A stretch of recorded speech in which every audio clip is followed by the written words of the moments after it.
Well, one of the things I keep coming back to in our conversations, and we've talked about this many times together, is that I just have a fundamental belief that people are born to care. It's in our DNA, it's in our marrow.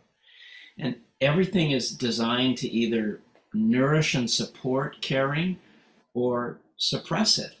And so to me, that's the place we start. We're not trying to make things more complicated or say we have all the answers, but this is a fundamental for me, is whatever's going on supporting and nourishing care, or is it suppressing it? And, the answer seems to be pretty clear, at least based on the work I've done in healthcare, that there's a lot of places that are suppressing our natural yearning to care for each other. And so that's a place to start, I think. You've talked pretty openly about your experience with cancer. Are there moments in your own experience that you think about that highlight where there was either an expression or you could see some kind of suppression of care that illustrate that point clearly?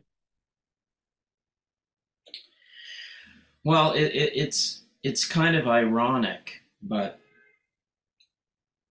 I was going through a difficult procedure in the beginning that was, required a needle to go into my back. My back was mapped out, a needle to go into my back, and then another needle to go into that needle so that I could snip something out and look at it. And it's not dangerous, but things can go wrong. And if they go wrong, they can be quite serious. And so you're there, you're half naked. There's this big machine. There's all these people around, and it's frightening. And I could feel myself getting very emotional. And one of the nurses took my hand, and I know that's not proper. It's not protocol, right? It's like, so they break the rules, but it's a natural reaction.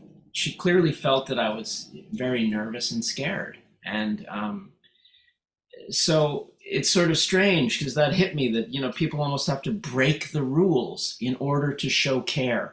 And I heard that again and again from nurses about what's allowed and what's not. And I think we have to examine this, because if we don't get back to this true form of care, which comes with its own dangers, I get it, right?